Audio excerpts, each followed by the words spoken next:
Hi friends, എല്ലാവർക്കും നമസ്കാരം. ഇപ്പോൾ ഈസ്റ്ററും വിഷുവൊക്കെ എത്തി. പക്ഷെ നമുക്ക് പ്രത്യേകിച്ച് ആഘോഷങ്ങളൊന്നുമില്ല. ലോക്ക്ഡൗണിലാണ് എല്ലാവരും. പക്ഷെ കേരളത്തിലെ സ്ഥിതിയൊക്കെ കുറേ മെച്ചപ്പെട്ടിട്ടുണ്ട്. പക്ഷെ നമുക്ക് സമാധാനിക്കാറായിട്ടില്ല. ഇന്ത്യയിൽ തന്നെ മഹാരാഷ്ട്ര അതുപോലെ കുറേ സ്റ്റേറ്റിലൊക്കെ കുറേ ആൾക്കാർക്ക് കൊറോണ ബാധിച്ചിട്ടുണ്ട്. അതുപോലെ തന്നെ അമേരിക്ക, UAE, സൗദിയിലൊക്കെ ഒത്തിരി നമ്മുടെ മലയാളി സഹോദരങ്ങൾ ഈ കൊറോണയായിട്ട് ബുദ്ധിമുട്ടുന്നുണ്ട്. അവർക്കൊക്കെ വേണ്ടി നമുക്ക് പ്രത്യേകം ഈശ്വരനോട് പ്രാർത്ഥിക്കാം. ഇന്ന് ഞാൻ വന്നിരിക്കുന്നത് ഒരു ബീഫ് കറിയുടെ റെസിപ്പി ആയിട്ടാണ്. ബീഫ് കറി പച്ചക്കായ തേങ്ങ വറുത്തരച്ച് വെച്ച കറിയാണ്. നല്ലൊരു ടേസ്റ്റി ആയിട്ടുള്ള കറിയാണ്. അപ്പം നിങ്ങളിത് ട്രൈ ചെയ്ത് നോക്കുക. ട്രൈ ചെയ്ത് നോക്കിയിട്ട് നിങ്ങളുടെ അഭിപ്രായം കമൻറ്റ് ബോക്സിൽ ഇടാൻ മറക്കരുത്. നിങ്ങളുടെ ഫ്രണ്ട്സുമായിട്ടൊക്കെ ഷെയർ ചെയ്യുക. അപ്പം നമുക്ക് ഈ ബീഫ് കറി ഉണ്ടാക്കാൻ തുടങ്ങാം. കറി ഉണ്ടാക്കാനായിട്ട് ഞാൻ എടുത്തിരിക്കുന്നത് 3/4 കിലോ ബീഫാണ്. അത് മീഡിയം കഷ്ണങ്ങളായിട്ട് മുറിച്ചതിന് ശേഷം കഴുകി വെള്ളമെല്ലാം കളഞ്ഞ് വെച്ചതാണിത്. ഇനി ഇത് നമുക്ക് വേവിച്ചെടുക്കണം. അതിനായി ഈ ബീഫ് നമുക്ക് പ്രഷർ കുക്കറിലേക്ക് ഇട്ട് കൊടുക്കാം. ഇതുപോലെ പച്ചക്കായൊക്കെ ഇട്ട് ബീഫ് കറി വെക്കുമ്പോൾ കുറച്ച് നെയ്യുള്ള ബീഫാണ് നല്ലത്. പക്ഷെ കൊളസ്ട്രോളൊക്കെ ഉള്ളവരാണെങ്കിൽ നെയ്യൊക്കെ കട്ട് ചെയ്തിട്ട് യൂസ് ചെയ്യാൻ ശ്രദ്ധിക്കുക. ഇനി ഇതിലേക്ക് കുറച്ച് കറിവേപ്പില, 4 പച്ചമുളക് നീളത്തിൽ കീറിയത്, 1 ടേബിൾ സ്പൂൺ ഇഞ്ചി അരിഞ്ഞത്, 4 അല്ലി വെളുത്തുള്ളിയും കൂടി ചേർത്ത് കൊടുക്കണം. ഇതിലേക്ക് പാകത്തിനുള്ള ഉപ്പുപൊടി, 1/2 ടീസ്പൂൺ മഞ്ഞൾപ്പൊടിയും കൂടി ചേർത്ത് കൊടുക്കാം. ഇനി ഇതിലേക്ക് ആവശ്യത്തിനുള്ള വെള്ളം ചേർത്ത് കൊടുക്കണം. ഞാനിവിടെ ഒരു 3/4 കപ്പ് വെള്ളം ചേർത്തിട്ടുണ്ട്. ഞാൻ ഉപയോഗിക്കുന്ന ബീഫ് കുറച്ച് വേവ് കൂടിയതാണ്. അതുകൊണ്ടാണ് ഞാൻ 3/4 കപ്പ് വെള്ളം ഉപയോഗിക്കുന്നത്. അപ്പോൾ വേവ് കുറഞ്ഞ ബീഫൊക്കെ ആണെങ്കിൽ നമ്മളൊരു 1/4 കപ്പ് വെള്ളമൊക്കെ ഉപയോഗിച്ചാൽ മതി. ഇപ്പോൾ നാട്ടിലെ ബീഫാണെങ്കിൽ കുറച്ച് വേവ് കൂടുതലായിരിക്കും. ഇപ്പോൾ പുറത്തത്തെ ബീഫൊക്കെ ആണെങ്കിൽ വേവ് കുറഞ്ഞതായിരിക്കും.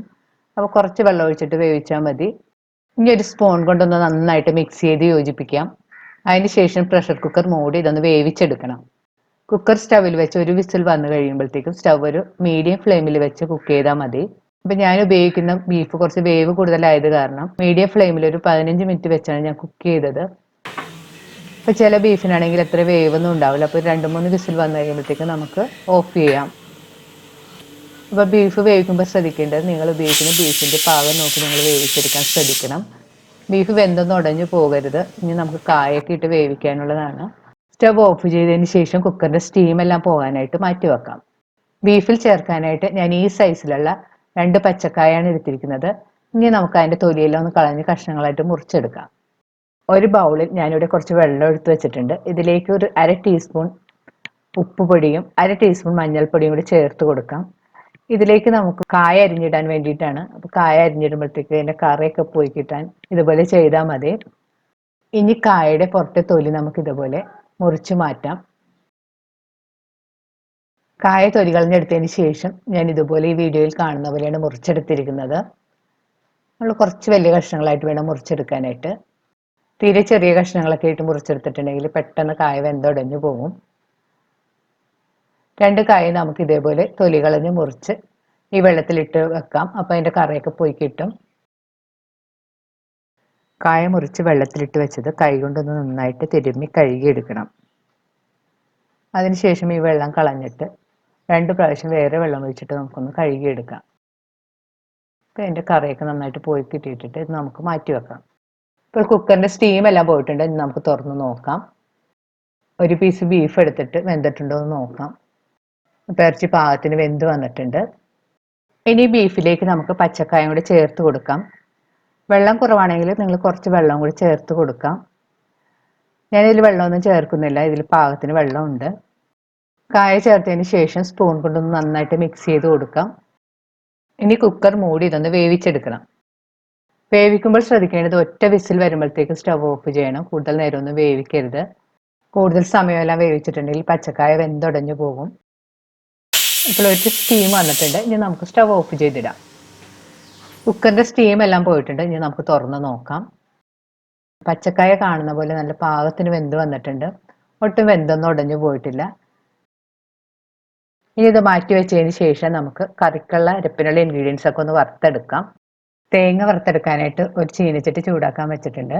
അതിലേക്ക് 1 ടീസ്പൂൺ വെളിച്ചെണ്ണ ഒഴിച്ചു കൊടുക്കാം. വെളിച്ചെണ്ണ ചൂടാകുമ്പോൾ അതിലേക്ക് 1 കപ്പ് തേങ്ങാപ്പീരി ഇട്ട് കൊടുക്കാം.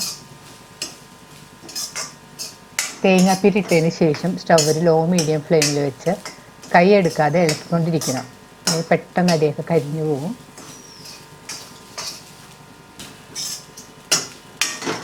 ഇപ്പോൾ തേങ്ങാപ്പീര ചെറിയ ബ്രൗൺ കളറായി തുടങ്ങിയിട്ടുണ്ട്. ഈ സമയത്ത് ഇതിലേക്ക് 2 ചെറിയ ഉള്ളി അരിഞ്ഞത്, കുറച്ച് കറിവേപ്പിലയും കൂടി ചേർത്ത് കൊടുക്കാം. ഇവ ചേർത്ത് വീണ്ടും നന്നായിട്ട് വഴറ്റി കൊടുക്കാം. ഇനി നമുക്കിതിലേക്ക് കുറച്ച് സ്പൈസസും കൂടി ചേർക്കണം. ഇതിലേക്ക് 1/2 ടീസ്പൂൺ കുരുമുളക്, 2 ഏലക്ക, 2 ചെറിയ കഷ്ണം പട്ട, 4 ഗ്രാമ്പ്, 3/4 ടീസ്പൂൺ വലിയ ജീരകം കൂടി ചേർത്ത് കൊടുക്കാം. ഇവ ചേർത്ത് വീണ്ടും നന്നായിട്ട് വഴറ്റി കൊടുക്കണം.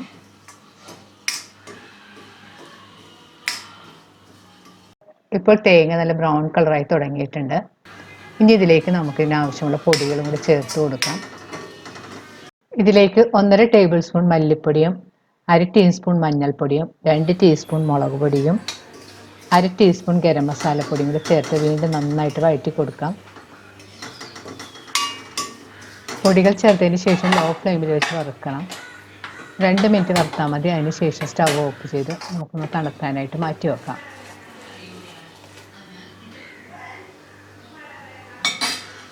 ഇപ്പോൾ തേങ്ങ കുറച്ച് തണുത്ത് വന്നിട്ടുണ്ട്. അത് നമുക്ക് മിക്സിയുടെ ഒരു ചെറിയ ജാറിലേക്ക് ഇട്ട് കൊടുക്കാം. ഇതിലേക്ക് പ്രത്യേകിച്ച് വെള്ളമൊന്നും ചേർക്കേണ്ട ആവശ്യമില്ല. ഇതുപോലെ തന്നെ നമുക്ക് അരച്ചെടുക്കാം. അപ്പോൾ അരക്കാൻ ബുദ്ധിമുട്ടാണെങ്കിൽ വേണമെങ്കിൽ നിങ്ങൾക്ക് കുറച്ച് വെള്ളം ചേർത്ത് കൊടുക്കാം. ഇപ്പോൾ തേങ്ങ നല്ലതുപോലെ അരച്ചെടുത്തിട്ടുണ്ട്. ഒട്ടും വെള്ളമൊന്നും ചേർക്കാതെ തന്നെ ഇതുപോലെ നന്നായിട്ട് നൈസായിട്ട് അരച്ചെടുത്തിട്ടുണ്ട്.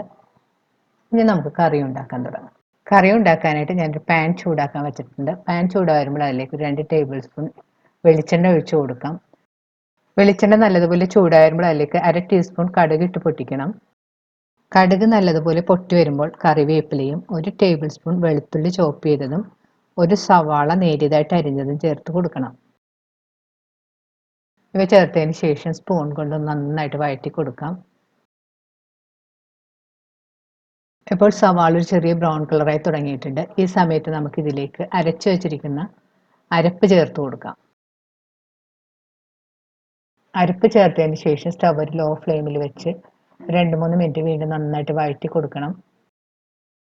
ഇനി ഇതിലേക്ക് കുറച്ച് വെള്ളവും കൂടി ചേർത്ത് കൊടുക്കാം. ഞാൻ ആ മിക്സി കഴുകിയ വെള്ളമാണ് ചേർത്തിരിക്കുന്നത്. വെള്ളം നമുക്ക് നമ്മുടെ പാകത്തിനനുസരിച്ച് ചേർത്ത് കൊടുക്കാം. ഞാനിപ്പോൾ ഇവിടെ ഒരു 1.5 കപ്പ് വെള്ളം ചേർത്തിട്ടുണ്ട്. വെള്ളം ചേർത്തതിന് ശേഷം നന്നായിട്ട് മിക്സ് ചെയ്ത് കൊടുക്കാം. ഇപ്പോൾ വെള്ളം ചേർത്തിട്ട് കറി നന്നായിട്ട് തിളച്ച് തുടങ്ങിയിട്ടുണ്ട്. ഈ സമയത്ത് നമുക്ക് വേവിച്ച് വെച്ചിരിക്കുന്ന ബീഫും പച്ചക്കായും കൂടി ഇതിലേക്ക് ചേർത്ത് കൊടുക്കാം. ഇവ ചേർത്തതിന് ശേഷം സ്പൂൺ കൊണ്ട് നന്നായിട്ടൊന്ന് മിക്സ് ചെയ്ത് കൊടുക്കാം.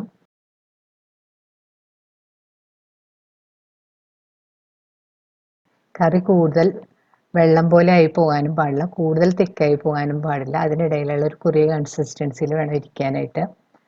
ഈ സമയത്ത് ഉപ്പെല്ലാം നോക്കിയിട്ട് പാകത്തിനുള്ള ഉപ്പെല്ലാം ചേർത്ത് കൊടുക്കണം. കറി കൂടുതൽ തിക്കാണെന്ന് തോന്നിയാൽ കുറച്ച് വെള്ളം കൂടെ നമുക്ക് ചേർത്ത് കൊടുക്കാം. ഒന്ന് നല്ലതുപോലെ മിക്സ് ചെയ്തതിന് ശേഷം പാൻ മൂടി വെച്ച് സ്റ്റവ് ഒരു മീഡിയം ഫ്ലെയിമിൽ വെച്ച് ഒരു 5-6 മിനിറ്റും കൂടെ ഒന്ന് കുക്ക് ചെയ്യണം. അപ്പോൾ ഈ കഷ്ണങ്ങളൊക്കെ മസാലയൊക്കെ നന്നായിട്ട് പിടിച്ച് കിട്ടിയുള്ളൂ. ഇപ്പോൾ കറി മൂടി വെച്ച് കുക്ക് ചെയ്യാൻ തുടങ്ങിയിട്ട് കുറച്ച് സമയം കഴിഞ്ഞ് കറിയൊക്കെ നന്നായിട്ട് കുറുകി നല്ലപോലെ എണ്ണയൊക്കെ തെളിഞ്ഞ് വന്നിട്ടുണ്ട്. ഇനി നമുക്ക് സ്റ്റവ് ഓഫ് ചെയ്യാം. വളരെ രുചികരമായ നമ്മുടെ ബീഫ് പച്ചക്കായ തേങ്ങ വറുത്തരച്ച് വെച്ച കറി റെഡിയായി കഴിഞ്ഞു. ഇത് നമുക്ക് ചോറ്, അപ്പം, ഇടിയപ്പം, പുട്ട് ഇവയുടെ കൂടെയൊക്കെ നല്ല കോമ്പിനേഷനാണ്. നിങ്ങളിത് ട്രൈ ചെയ്ത് നോക്കുക. നല്ല ചൂട് ചോറും മോര് കാച്ചിയതും ഈ കറിയും കൂടി നല്ല കോമ്പിനേഷനാണ്. മോര് കാച്ചിയതിൻ്റെ ലിങ്കൊക്കെ ഞാൻ ഡിസ്ക്രിപ്ഷൻ ബോക്സിൽ കൊടുക്കുന്നതാണ്. വീണ്ടും ഇതുപോലുള്ള നല്ല അടിപൊളി റെസിപ്പി ആയിട്ട് നമുക്ക് കാണാം. താങ്ക്